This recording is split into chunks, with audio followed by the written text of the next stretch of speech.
अस्सलाम वालेकुम व्यूअर्स, उम्मीद है आप सब खैरियत से होंगे। अल्लाह ताला आप सबको अपनी हिफ्ज़ व मान में रखे। व्यूअर्स, आज मैं एक बड़ी ज़बरदस्त वीडियो के साथ आपके सामने हाज़िर हुआ हूँ। आज मैं आपको रिव्यू देने जा रहा हूँ शांगान मोटर्स की लॉन्च करदा L7 कार का। This is a wonderful car. ये कार कम्पीट कर रही है टोयोटा यारिस को और न्यू होंडा सिटी को, और बड़े ही यूनिक फीचर्स के साथ ये गाड़ी लॉन्च की है शांगान मोटर्स ने। व्यूअर्स, आज मैं आपको देने जा रहा हूँ ऑनर्स रिव्यू। और ऑनर्स रिव्यू की जो क्रेडिबिलिटी है, ज़ाहिर है वो एक गाड़ी के किसी भी गाड़ी के रिव्यू के हवाले से that is very important. So owner review मैं आपको देने जा रहा हूँ। अरसलान ने ये गाड़ी जो है वो अगस्त से इनके पास है और 3-4 मंथ्स हो गए हैं गाड़ी को यूज़ कर रहे हैं। 6000 किलोमीटर ऑलमोस्ट ये गाड़ी रन हो चुकी है।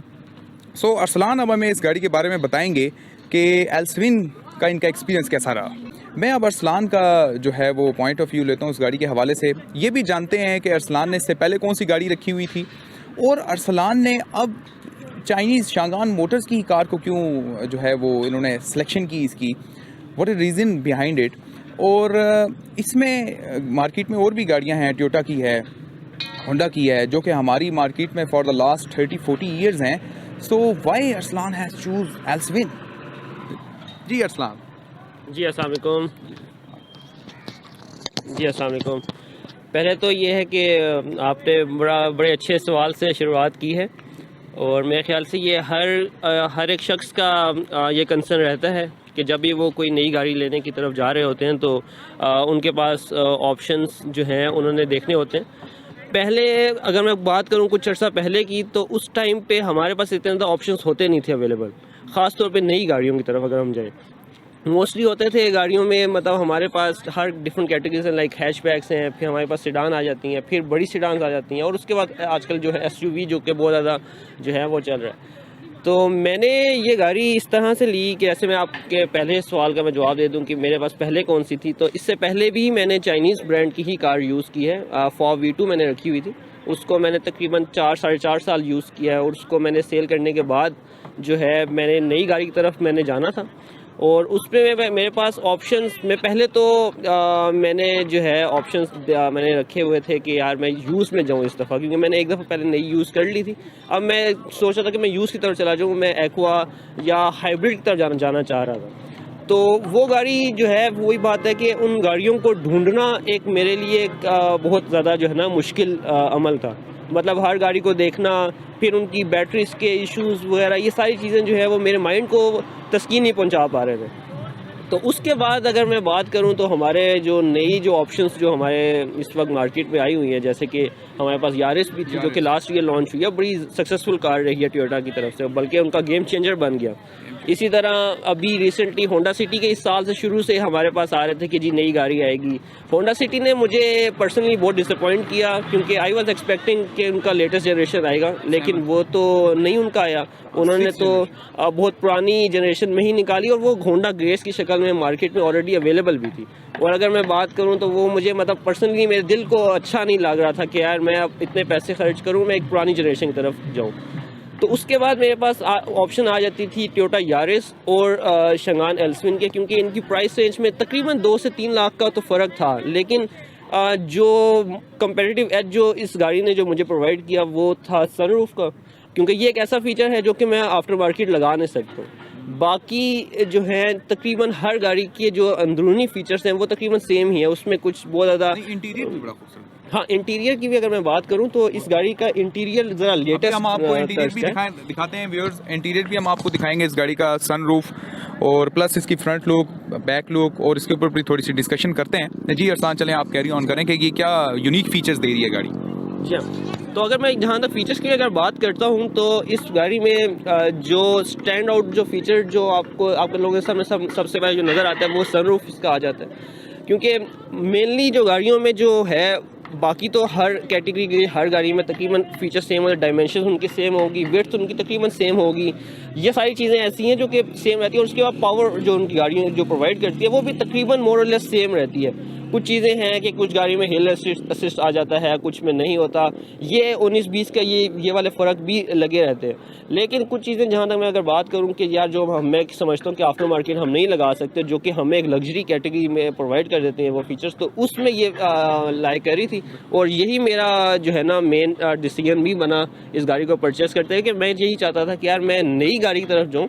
अब इस ये फीचर स्पेशली सनरूफ की अगर मैं बात करूं तो उसकी तरफ अगर मैं जाता हूं तो मेरे पास ऑप्शंस थी होंडा सिविक की, जो कि रीबर्थ है अराउंड इस रेंज में, जो कि अभी इस नई गाड़ी में, तो वो अराउंड मुझे यूज्ड गाड़ी मिल रही थी। फिर उसके बाद इसी तरह टोयोटा करोला की पुरानी जनरेशन की कार वो मुझे यूज़ में मिल रही थी। वही बात है, जहाँ अगर हम यूज़ में जाएँ तो वो दिल मानता नहीं है, जिस गाड़ी को भी देखो वो कहीं ना कहीं से टचअप हो रहा होता है, तो वो तसल्ली नहीं हो पा रही होती। वाले से अरसलान बात कर रहे हैं, तो आप देखें सनरूफ तो इस वक्त या तो ग्रैंडी ऑफर कर रही है, टोयोटा ग्रैंडी, टोयोटा करोला ग्रैंडी, और या फिर ऑफर कर रहा है होंडा सिविक। अब आप देखें उन दोनों की price range almost 4 million above, बिल्कुल, और दोनों ही 4 मिलियन है। नई हुंडई एलेंट्रा भी आई है, लेकिन अगेन वो भी उससे भी ऊपर ही है, मतलब अराउंड 3.8 मिलियन। अब तो बल्कि ज़्यादा प्राइस ज़्यादा होगी, अब तो अराउंड सारी गाड़ियाँ 4 मिलियन प्लस में चली गई, तो उस लिहाज से अंडर 3 मिलियन में अभी ये वाहिद गाड़ी है। सो ये वाहिद गाड़ी है जो कि इस कैटेगरी बी में आई थिंक ये लाई करती है सेडान मोटर्स में 1.5 इंजन के साथ।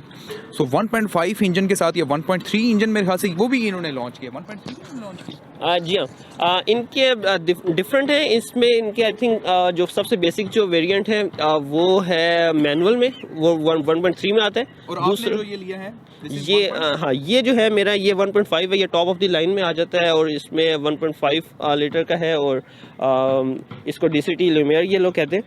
और बाकी इसके अलावा इनका एक और भी है जो कि 1.3 DCT कंफर्ट के उसमें होता है। तो मेरा यही था कि मैं हमेशा मेरे लिए ये होता है कि टॉप ऑफ द लाइन में ही जाएँ, क्योंकि उसमें ज़्यादा फीचर्स ऑफर होते हैं। लेकिन इसकी एक ख़ास बात ये है कि इसके जो बेसिक फीचर वर्जन्स भी जो है उनमें भी बेसिक सारे फीचर्स हैं, लाइक मल्टीमीडिया स्टीयरिंग आपको मिल जाएगा, जो कि नॉर्मली हम लोग देखते हैं कि बेसिक वर्जन्स में तो दिया ही नहीं जाता।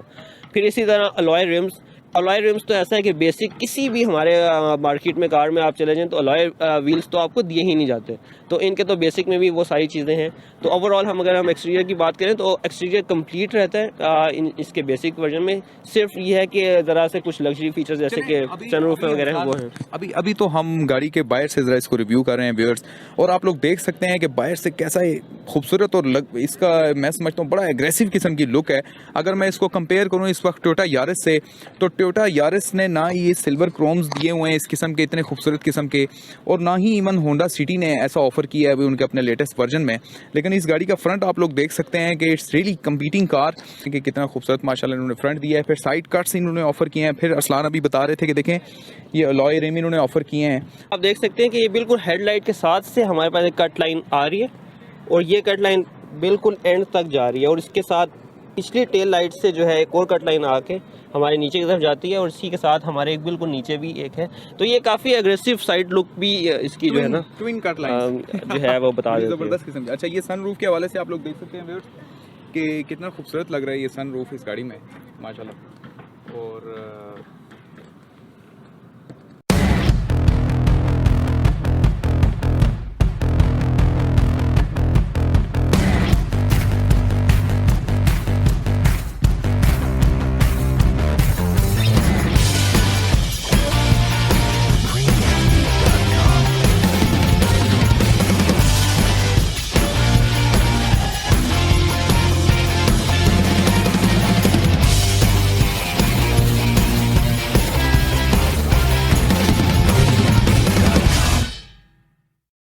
अगर हम बात करें इसकी बैक की, तो बैक भी इसकी माशाल्लाह काफ़ी इन्होंने अच्छी और एग्रेसिव सी लुक दी हुई है। ये है कि इन्होंने हेलोजन बल्ब्स का इस्तेमाल किया है। मैं ये समझता हूँ कि यहाँ पर थोड़ा सा ये अगर हम इसको LED की तरफ अगर ये चले जाते हैं तो रात के टाइम, दिन के टाइम की बैक लाइट बहुत ज़बरदस्त लगती है, लेकिन रात के टाइम थोड़ा सा आजकल के दौर के हिसाब से अगर मैं बात करूँ तो उसमें थोड़ा सा लैग कर रही है। हालांकि अगर आप इसकी गौर से अगर टेल लाइट अगर आप देखते भी हैं तो ये LED जो है उस पर अगर ये आज शिफ्ट कर देते हैं तो ये बहुत ज़्यादा ज़बरदस्त हो जाएगी, ख़ास तौर पे रात के लिए, मतलब नाइट ड्राइव के लिए। अगर हम इसको बैक से अगर आप देखें तो ये विद LEDs ये बहुत ज़बरदस्त हो जाएगा। अभी इन्होंने ज़रा हेलोजन दिया जो कि मेरे नज़र में एक जो है इनका डाउन चीज़ है। बाकी अदरवाइज़ शेप के लिहाज से देखें तो ये काफ़ी अच्छे हैं इन्होंने। अच्छा, इनकी एक चीज़ ये है कि रिवर्स लाइट जो है वो सिंगल है, मतलब वो आपकी एक सिंगल लाइट रिवर्स लाइट के तौर पे इस्तेमाल होती है, और इसी तरह इसके साथ की दूसरी लाइट है जो कि as a rear fog light के तौर पे इस्तेमाल होती है। अच्छा अरसलान, ये मुझे बताएं कि ये पार्किंग सेंसर्स भी इन्होंने यहाँ पे, ये तो मेरे ख्याल से ना यारिस ऑफर कर रही है ना ये सिटी ऑफर कर रही है, ये क्या इसके हवाले से लग रहा है? जी हाँ, ये पार्किंग सेंसर्स जो है इसके काफ़ी इनके अकॉर्डिंग टू शंगान मोटर्स, ये ना सिर्फ आपको बताते हैं, सेंस करके बताते हैं अगर कोई भी ऑब्जेक्ट जो है अगर आप रिवर्स करते वक्त आपके बिल्कुल पीछे आ रहे होते हैं तो ये हमें जो है ना अलार्म बीप बजना शुरू हो जाती है, और इसके साथ ही साथ ये हमें प्रॉपर एक गाइडलाइन भी बताता है। जैसे कि हम रिवर्स कर रहे होते हैं तो इनकी सेंसर्स की वजह से हमें एक अच्छी गाइडलाइन भी पता चल रही होती है कि यार ये गाड़ी किस डायरेक्शन में जा रही है, या ये रिवर्स करते हुए स्पेशली, तो ये काफ़ी एक अच्छा इन्होंने थोड़ा सा व्यूअर्स हम आपको भी रिवर्स करके थोड़ा सा गाड़ी अंदर से अब आपको इंटीरियर की साइड पे जाते हैं और आपको रिवर्स करके जरा गाड़ी दिखाते हैं और बताते हैं इसमें। तो बाकी इसके अलावा इसमें जो चीज़ है एक शार्क फिन एंटीना इन्होंने जो है एक्सटीरियर में ऑफर कर दी है, और इसके साथ एक और चीज़ है जो कि मेरे ख्याल से हमें बता देनी चाहिए अपने व्यूअर्स को, वो ये है कि जो साइड मिरर्स हैं, अच्छा साइड मिरर्स की जो ओवरऑल तो ये साइड मिरर्स जो हैं ये इनकी आप चेंज कर सकते हैं, लाइक ऊपर नीचे इसको कर सकते हैं, और इसके साथ ही साथ ये इसमें डिफ्रॉगर भी लगा हुआ है, लाइक अगर ये जैसे कि अभी सर्दियाँ आना शुरू हो गई हैं और अच्छा जी, तो ये है कि हमारे ये भाप वगैरह अगर जम जाती है तो इसको हम अंदर से कंट्रोल करके उसको साफ़ कर सकते हैं। तो ये भी मुझे काफ़ी एक अच्छा फीचर इसमें लगता है, स्पेशली सर्दियों के लिहाज से अगर मैं बात करूँ। ये आप देख सकते हैं, लाइक हम इसके जो ये मिरर्स वगैरह हैं ये थ्रू रिमोट जो है ये आपके नीचे और ऊपर हो सकते हैं। लाइक अगर मैं इसको बंद की तरफ कुछ सेकंड के लिए बटन होल्ड करूंगा तो ये विद रिमोट देखें ये जो है ये शीशे जो हैं इसके ये ऊपर नीचे हो जाते हैं। तो ये काफ़ी अच्छा फीचर है। अमूमी तौर पे हमने कहीं मार्केट में जाना होता है, किसी दुकान में चले गए तो वहाँ पर अमूमी तौर पे हम जल्दी में जाते हैं और हम बस गाड़ी को लॉक करते हैं, तो शीशे का हमें हमारे पास इतना टाइम नहीं होता कि हम उसको भी ऊपर करें, तो आप जाते जाते लॉक करें, साथ ही शीशे भी आपके ऊपर हो जाएंगे। तो एक अच्छा काफ़ी अच्छा यूज़फुल फीचर है, मेरे ख्याल से होना चाहिए। ओके व्यूअर्स, सो अब हम मौजूद हैं गाड़ी के अंदर बैठे हुए हैं और अब आप देख सकते हैं इस गाड़ी का डैशबोर्ड इंटीरियर माशाल्लाह कितना खूबसूरत है। बड़े ही ज़बरदस्त यूनिक किस्म के फीचर्स यहाँ इंटीरियर में भी इन लोगों ने दिए हैं जो कि इस गाड़ी को बिल्कुल यूनिक कर देते हैं from Toyota Yaris and Honda city से। सो अरसलान थोड़ा सा इसके हवाले से भी गाइड करेंगे ये जो इन्होंने इंटीरियर डैशबोर्ड में फीचर्स दिए हैं।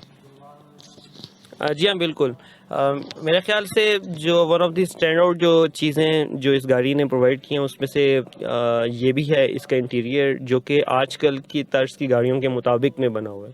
सिंस ये एक लेटेस्ट जनरेशन कार है तो इसमें आपको लेटेस्ट जनरेशन की तरह के ही फीचर्स दिख रहे होंगे इंटीरियर वगैरह में भी। और इसमें अगर हम जहाँ तक बात करें तो ये एक बड़ा अच्छा इन्होंने पियानो ब्लैक का इस्तेमाल किया हुआ है इंटीरियर में, और स्टीयरिंग में जो कंट्रोल्स दिए हुए हैं वो काफ़ी जो है यूज़फुल रहते हैं। इसमें आप जो है अगर आपने कोई सॉन्ग वगैरह लगाया हुआ है उसको आप आगे पीछे कर सकते हैं, लाइक मल्टीमीडिया का फुल कंट्रोल यहाँ पर है। क्रूज़ कंट्रोल जो है एक स्टैंड आउट फीचर इस गाड़ी में दिया हुआ है मेरे ख्याल से इस बजट की कार में, और इसके कंपैरिजन की जितनी कार्स हैं उनमें ये क्रूज़ कंट्रोल ऑफर नहीं किया गया।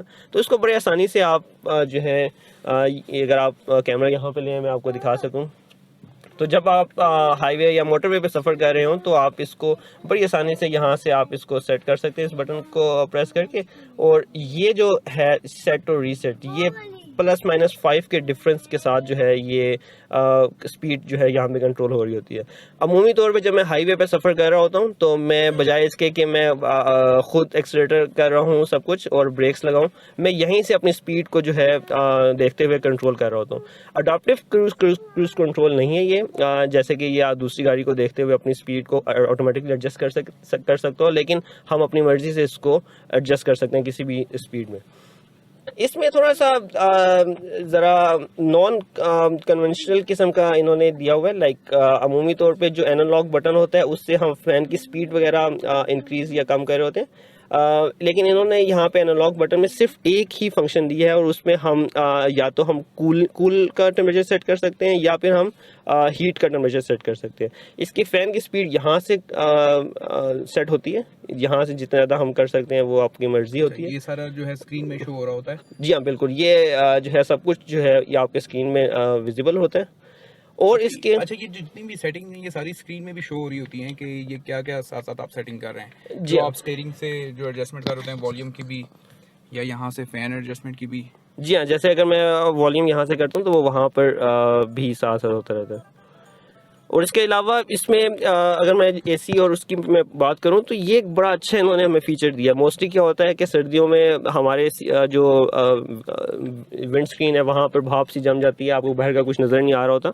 तो ये हम लोगों को मसला सबसे पहले एज कार ड्राइवर्स हमें सबसे ज़्यादा इशू क्या होता है कि दौरान ड्राइविंग हमें इसको प्रॉपर्ली एडजस्ट करना बड़ा मुश्किल होता है। यार हम किस चीज़ में एडजस्ट करें कि हमारी जो है वो आगे जो फॉग जो है वो ख़त्म हो सके।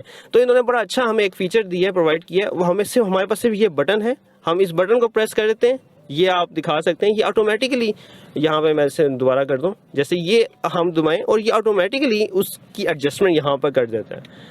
और ये जैसे भी होगा लाइक ये ऑटोमेटिकली यहाँ पे इसकी एडजस्टमेंट होती है और उसकी वजह से ये यहाँ पर सारी जो फॉग है वो ख़त्म हो जाती है। तो ये मुझे बहुत अच्छा, ख़ास तौर पर मैं मरी में मेरा सफ़र हुआ, वहाँ पर मैं गया तो वहाँ पर मेरे साथ ये इशू आया था।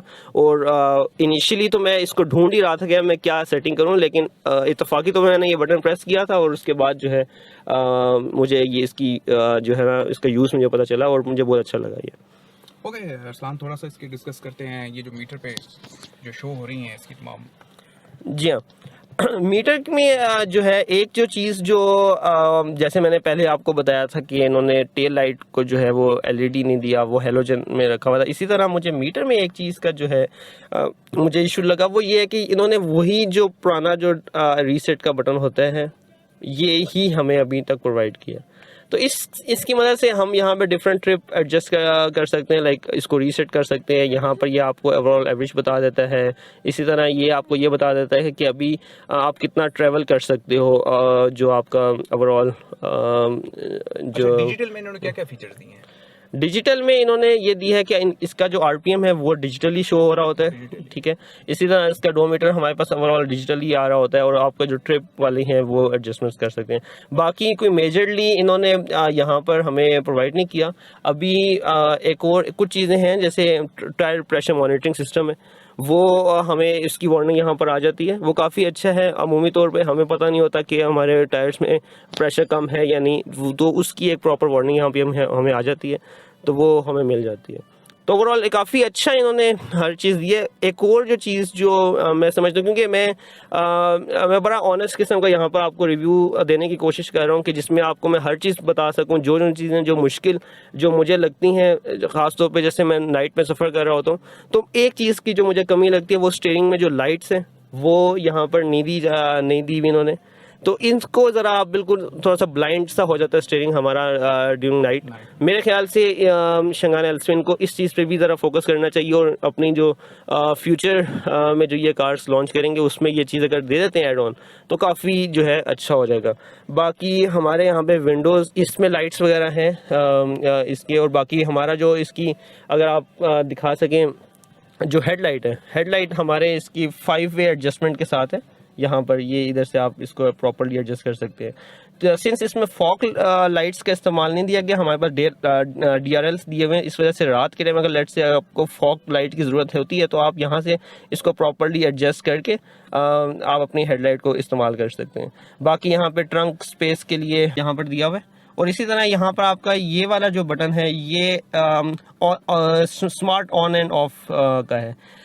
ये लोग कहते हैं कि ये फ्यूल इकोनॉमी को बहुत अच्छा करता है, उसकी वजह से इन्होंने दिया हुआ है। लेकिन पर्सनली अगर मुझसे कोई ओपिनियन लेता है तो मुझे ये इतना कोई खातिर ख्वाह यूज़ में मुझे लगता नहीं है, क्योंकि अगर आप गर्मियों में इसका इस्तेमाल कर रहे हैं तो आपका AC कंप्रोमाइज़ हो जाएगा, AC की कूलिंग कंप्रोमाइज़ हो जाएगी। आपकी गाड़ी अगर खड़ी होगी है तो वहाँ पर आपका ये ऑफ हो जाएगा, तो आपका AC कूलिंग जो है ना वो कंप्रोमाइज़ इसका हो जाता है। और दूसरा ये कि आपको पर्सनली ज़रा अजीब सा लगता है, आपने कहीं पर भी गाड़ी स्टॉप की, आपकी गाड़ी बंद हो गई है, जैसे आपने एक्सीलेटर में पाँव रखा तो गाड़ी दोबारा से स्टार्ट हुई है, तो वो ज़रा पर्सनली आपको एक सही चीज़ लग नहीं रही होती। लेकिन ओवरऑल एक अच्छा फीचर है, लेकिन एज सच मेरे लिए इतना यूज़फुल नहीं रहा।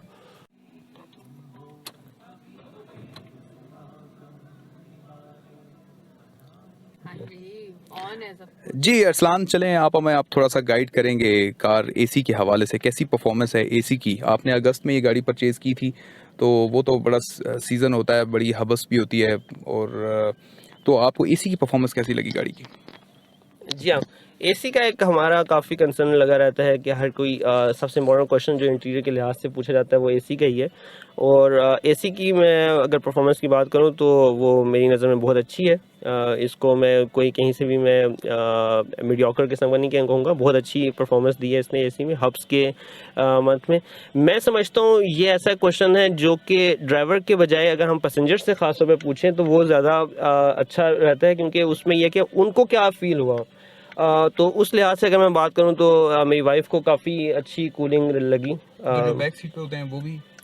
जी हाँ, बैक सीट तक भी इसकी काफ़ी अच्छी एक चिल जो है वो हो जाता है, तो ओवरऑल अच्छी परफॉर्मेंस है। और देखें आप ये जो लेग, अरसलान थोड़ा सा बताएंगे, ये लेग गैप के वाले से व्यूअर्स देख सकते हैं कि किस हद तक यहाँ पे गैप है, और यही इतना ही ऑलमोस्ट ज़बरदस्त गैप जो है वो बैक पैसेंजर्स के लिए भी है। सो इस लिहाज से गाड़ी जो है वो खुली भी बहुत है और बड़े कंफर्टेबली इस गाड़ी में बैठा जा सकता है। अच्छा, इसमें एक और चीज़ भी है असद भाई, मैं आपको बताना चाहूँगा कि हमारा ये हाइट एडजस्टमेंट भी है स्टीयरिंग। तो अगर हम इसको नीचे से अगर हम पुल करके हम इसको इस तरह करके ऊपर कर सकते हैं, ये उस तरह से टेलीस्कोपिक नहीं है, मतलब आप आगे वगैरह नहीं लेकर आ सकते हैं, लेकिन ऊपर नीचे कर सकते हैं इसको। अब मैं अपने पर्सनल सबसे नीचे रखता हूँ, तो उस लिहाज से मैंने इसकी एडजस्टमेंट की हुई है कि सनरूफ की अगर मैं बात करूं तो ये यहाँ से एडजस्ट होता है। ये जो है अभी ये बिल्कुल बंद हो गया, और यहाँ से अगर मैं कर दूँ ये ऑटोमेटिकली यहाँ पर हो जाता है। बाकी इसको आप कहीं से में भी रोक सकते हैं, ये आपकी मर्ज़ी। और ये आप देख सकते हैं जैसे ही आप सनरूफ करते हैं तो जो एक लाइट की जो एम्बियंस बनती है कार में, मुझे पर्सनली मुझे बहुत पसंद, और इसी के लिए ही बेसिकली मैं इस कार की तरफ जो है वो आया भी हूँ। बाकी ये है कि टॉप फीचर है, मैं समझता हूँ इस गाड़ी बाकी ये एंटी पिंच भी अगर आपका कोई यहाँ पर आ जाता है, मैं ज़्यादातर इस तरह की करता हूँ, लेकिन ये भी एक अच्छा फीचर है कि आप ये अंदर नहीं चला जाता, आप को ये टच होकर वापस पीछे चला जाता है। एक और चीज़ है, सिंस मैं जो है एक ऑनर रिव्यू की तरफ जा रहा हूँ, मेरे ख्याल से ये चीज़ें भी हमें ऑडियंस को बता देनी चाहिए। जैसे हमारे यहाँ पे इस दोनों में कहीं पे भी कोई जो है ना वैनिटी मिरर नहीं दिया हुआ, तो सिंस ये मोस्टली कार्स में अवेलेबल है तो उसका मैंने बड़ा अच्छा ऑल्टरनेट रखा। ये व्यूअर्स मनीषा से परचेज किया है, सो इसको यहाँ पे यूटिलाइज किया जा सकता है। इसको हम कहीं से भी इसकी लाइट भी ऑन हो जाती है, तो ये मुझे ज़्यादा अच्छा लगा, और ये बड़ा सस्ता भी मुझे मिल गया। तो ऐसे इस चीज़ का मुझे अल्टरनेटिव मिल गया था, सनरूफ का मुझे नहीं मिल सकता था। जी हाँ।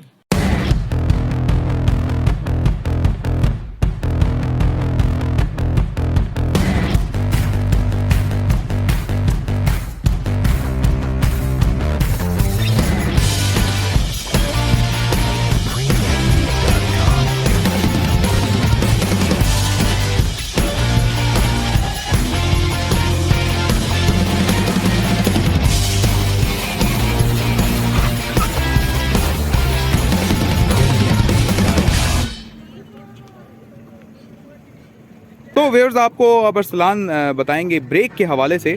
अभी आपने देखा अरसलान को ब्रेक लगाते हुए। जी अरसलान। जी हाँ, इसकी ब्रेकिंग मुझे काफ़ी पसंद आई है। लाइक ये कैसे ये चीज़ है कि बहुत जो है ज़बरदस्त तरीके से लगती है, उस तरह से ये भी नहीं है कि बिल्कुल आपको झटका दे दे, ऐसा बिल्कुल नहीं है। वो आपकी गाड़ी स्मूथली हैंडल रहती है, इसमें कहीं पे भी कोई स्टेबिलिटी का कोई कंसर्न नहीं लगता है, और बहुत ज़बरदस्त इसकी ब्रेकिंग है।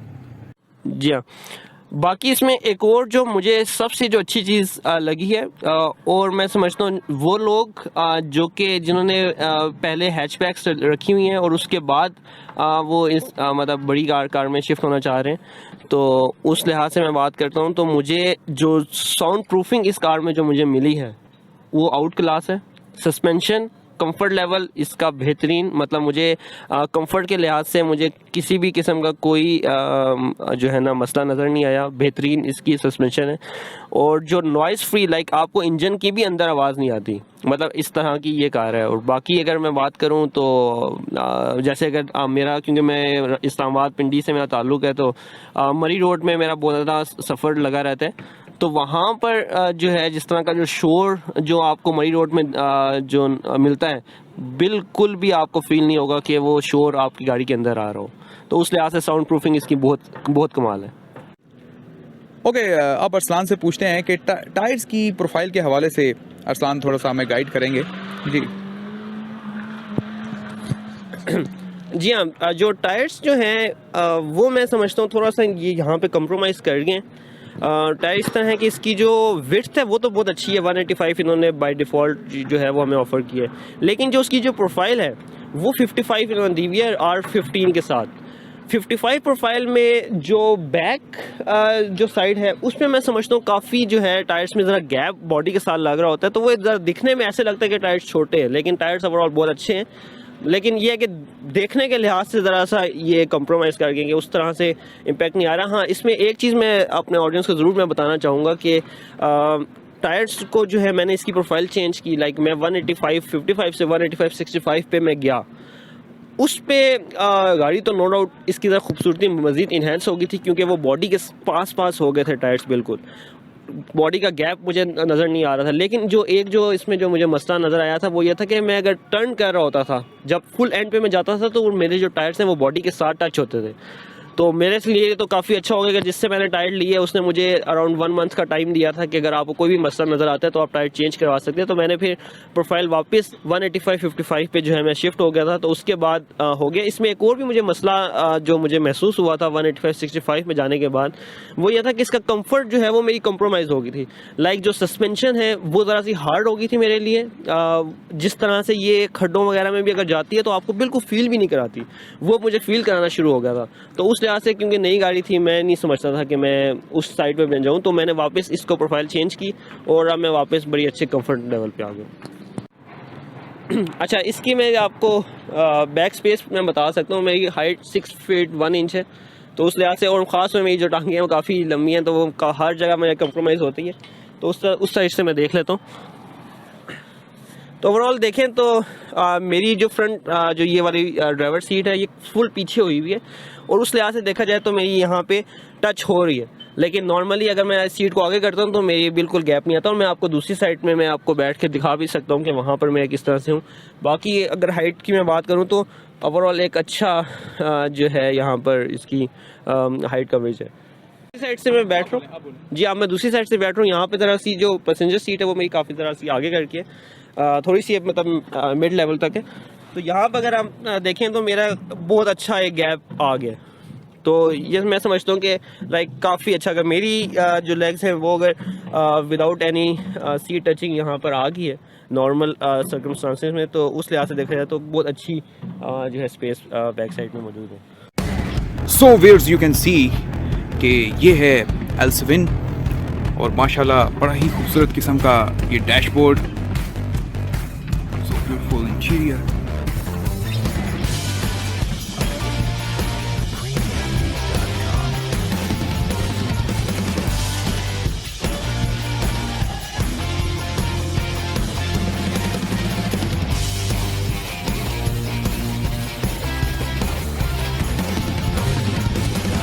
जो इसका ट्रंक है वो आप रिमोट से भी कंट्रोल कर सकते हैं, और साथ ही साथ आप फ्रंट में भी इसमें है ऑप्शन, तो रिमोट से हम कंट्रोल करते हुए इसको खोलते हैं। तो ये आप देख सकते हैं इसकी काफ़ी अच्छी जो है वो बूट स्पेस है यहाँ पर। अभी थोड़ा सा काफ़ी गंद वगैरह मैंने रखा हुआ है, लेकिन ये है कि काफ़ी अच्छी इसकी बूट स्पेस है। तो यहाँ से अब हम इसका फ्रंट ट्रंक भी चेक कर लेते हैं। बोनट जो है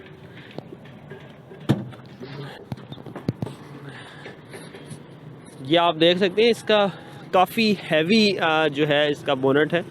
और अगर आप असल भाई ज़रा क्लोजली दिखा सकें ऑडियंस को कि ये इसमें क्या कुछ है, ख़ास तौर पे जो इसमें जो स्क्रूज वगैरह जो लगे हुए हैं काफ़ी स्ट्रॉन्ग है, ये आप दिखा सकते हैं। और काफ़ी अच्छी और खूबसूरत इन्होंने यहाँ पे लुक दी हुई है। अच्छी बात यहाँ पर जो इन्होंने इंस्टॉलेशन वगैरह दी हुई है, ये भी आप लोग देख सकते हैं।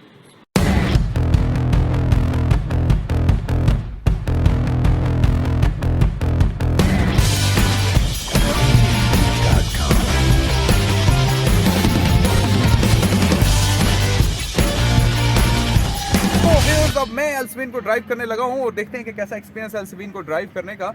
So let's see.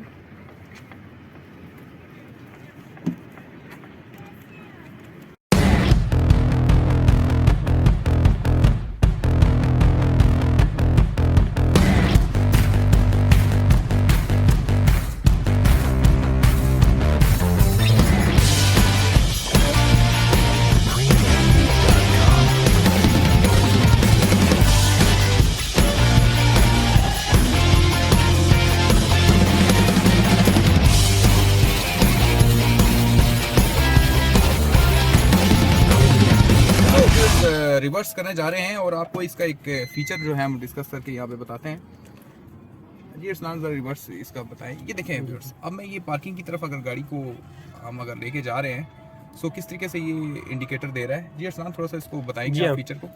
जी, इसमें यह है कि एक तो आप देख सकते हैं खुद भी कि बहुत ज़बरदस्त इसका रियर कैमरा है और ये आपको प्रॉपर्ली गाइडलाइन बताता है कि आप किस वक्त गाड़ी किस डायरेक्शन में जा रही है रिवर्स करते हुए, तो एक बहुत अच्छी चीज़ है। और इसी के साथ अगर ऐसा भी आप फुटपाथ के पास बॉडी सेफ्टी ये देखें आप किस तरह से वो हाईलाइट कर रहे हैं।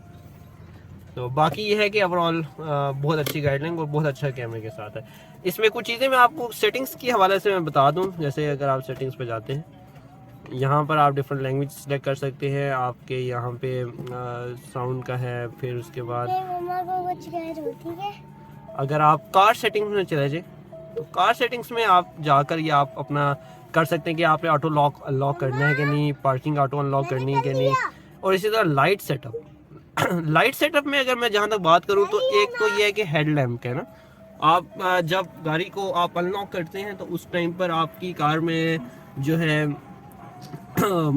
हेडलाइट ऑन होती है कुछ सेकंड्स के लिए, वो आप यहाँ से प्रॉपर्ली कंट्रोल भी कर सकते हैं। और ओवरऑल एक और यहाँ पर चीज़ है कि वन की कम्यूनिकेशन जो कि जैसे मैंने भी 7 टाइम्स सेट की हुई है। तो इसमें ये होता है कि अगर आप इंडिकेटर्स देना चाह रहे हैं तो यूजुअली क्या होता है कि हम फुल इंडिकेटर देते हैं। इसमें एक ऐसा ऑप्शन है कि आप इंडिकेटर फुल ना भी दें, आप हल्का सा ऊपर करते हैं तो 7 टाइम्स जो है इंडिकेटर हो जाता है। तो ये काफ़ी एक अच्छा इसमें फीचर है। सो व्यूअर्स, अब अरसलान गाड़ी ड्राइव करते हुए है और मैं अब इनसे एक क्वेश्चन करता हूँ। अरसलान ने इससे पहले FOV V2 रखी हुई थी और अब जो है सुनने में ये आ रहा है कि FOV V2 जो है वो डिसकंटिन्यू हो गई है। सो शांगान मोटर्स की L7 अब अरसलान ने परचेज़ कर ली है। सो क्योंकि हमारी मार्केट में तो होंडा और टोयोटा जो है उसकी बड़ी ग्रिप है फॉर द लास्ट 30-40 ईयर्स। सो अरसलान थोड़ा सा आप इस हवाले से क्या कहेंगे कि आपको क्या फ्यूचर दिखाई दे रहा है L7 का? जी हाँ, ये आपने बहुत अच्छा एक क्वेश्चन किया है और मेरे ख्याल से ये एक ऐसा सवाल है जो हर एक इंसान के जहन में आ रहा है पाकिस्तान में, जो नई गाड़ी लेने की तरफ जा रहा है, ख़ास तौर पे चाइनीज़ कार्स की तरफ। तो मैं समझता हूँ कि जब FOV V2 आई थी पाकिस्तानी मार्केट में, उस टाइम पे चाइनीज़ कार्स का कोई रुझान पाकिस्तान में उस तरह से नहीं था, बल्कि उनको अच्छा समझा भी नहीं जाता।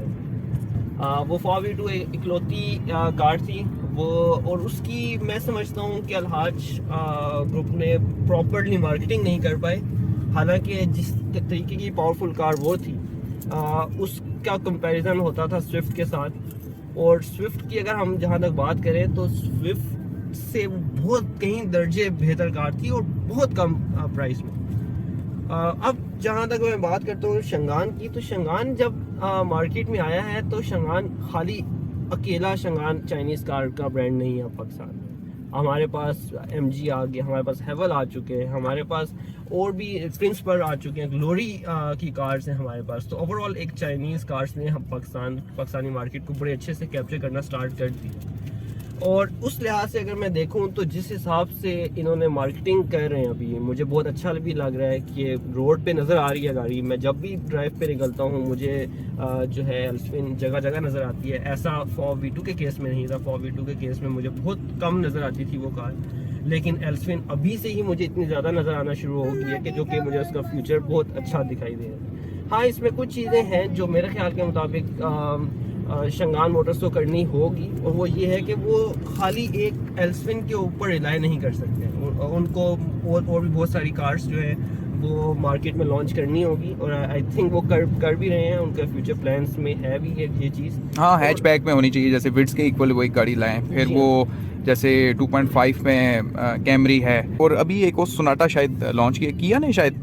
हाँ नहीं, वो होंडाई ने अच्छा, होंडाई ने की है, जी जी। जी हाँ। तो अभी उसमें ये गैप्स हैं जो कि इनको फिलअप करने की ज़रूरत है।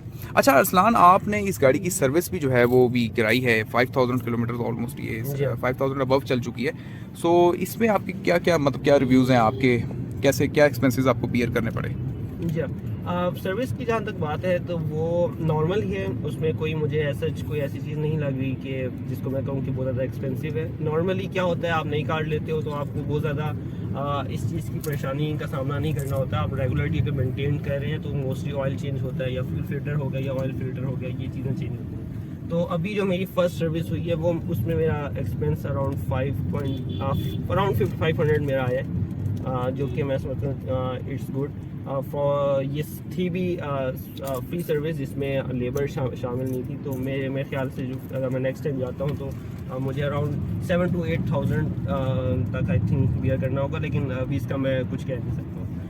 लेकिन इसमें ये है कि अभी इस्लामाबाद मोटर्स वाले जो है, अभी उनका सेटअप ज़्यादा छोटा है इस्लामाबाद ब्लू एरिया में, लेकिन वो अभी उस सेटअप को इन्हेंस कर रहे हैं आई थिंक I9 में, जहाँ पर वो बहुत अच्छा सर्विस स्टेशन जो है वो बिल्टअप कर रहे हैं। तो उसके बाद एक बहुत अच्छा जो है हमें इन्वायरमेंट मिल जाएगा अपनी कार्स को सर्विस करवाने का। और मैं ये समझता हूँ कि न्यू कार ब्रांड्स जितने भी हैं उनको आफ्टर सेल्स में बहुत तवज्जो देनी चाहिए, क्योंकि वहीं से ही इस कार को वो सक्सेसफुल कर सकते हैं। क्योंकि शुरू में तो नई कार होती है, कोई इशू नहीं आते, लेकिन जैसे जैसे कार मार्केट में आती रहती है, यूज़ होती रहती है, नए नए इश्यूज़ निकलते रहते हैं, और वो उन्हीं इश्यूज़ को ही हमने सॉल्व करना है, जो कि आफ्टर सेल्स सर्विस में होगा। मेरे ख्याल से अगर इस पर तवज्जो दी जाए तो ये कार बहुत अच्छी मार्केट कैप्चर करेगी, और इंशाल्लाह एक हिट कार के तौर पर पाकिस्तान में नजर आएगी एक दो साल में। और कंफर्ट लेवल तो आउटस्टैंडिंग है व्यूअर्स, इस गाड़ी पे बैठे हुए बहुत ही मज़ा आ रहा है बिल्कुल। मतलब अगर इस लिहाज से भी देखा जाए तो होंडा सिटी है, या अगर यारस अभी लॉन्च हुई है, तो इस गाड़ी का कंफर्ट लेवल तो मुझे तो बिल्कुल ऐसे बैठे हुए कंफर्ट सिविक के इक्विवेलेंट लग रही। क्यों अरसलान, आप क्या मतलब कहेंगे? आप होंडा सिटी तो आपने भी ड्राइव की हुई है। जी हाँ, कंफर्ट की अगर जहाँ तक मैं बात करूँ तो कंफर्ट में इसका कोई मुझे इशू नहीं नज़र आया। बहुत बेहतरीन कंफर्ट थी। जैसे मैंने पहले भी बात की कि टायर चेंज करने पे जो मैंने प्रोफाइल चेंज की थी, वो मेरी एक थोड़ी सी मिस्टेक हो गई थी, पर उसमें मैंने बहुत ज़्यादा जो है टायर चेंज कर दिया, तो साइज़ काफ़ी बड़ा लगा दिया, जिससे कॉम्प्रोमाइज़ हो गई थी कंफर्ट। मैं इस कंफर्ट का ही फ़ैन बन गया था पहले 1000 किलोमीटर्स में, इसी वजह से मैं वापस कंपनी फिटेड प्रोफाइल में आ गया था। तो ये है कि कंफर्ट वाइज माशाल्लाह ये बहुत ज़बरदस्त है। अब ज़रा बात कर लेते हैं, गाड़ी 1.5 इंजन के साथ है। सो 1.5 इंजन के साथ अमूमी हमें देखने को मिलता है कि गाड़ी की जो एवरेज होती है वो इतनी अच्छी नहीं होती। जैसे मैंने भी अभी होंडा सिटी रखी हुई है 1.5 इंजन के साथ, तो मुझे तो ऑलमोस्ट वो 10 किलोमीटर पर litre with in city average देती है, और अगर लॉन्ग पे कहीं चले जाएँ तो फिर थोड़ा सा बेनिफिट हो जाता है 15 किलोमीटर तक ऑलमोस्ट। तो आपके क्या रिव्यूज़ हैं इस हवाले से? आपने एल्सविन रखी है for the last 3 months, 5000 kilometre आप रन कर चुके हैं। सो गाड़ी की एवरेज कैसी है? एवरेज की जहाँ तक बात है तो वो मैं समझता हूँ कि डिफरेंट आपको मिल सकती है आपके ट्रैवलिंग के हिसाब से।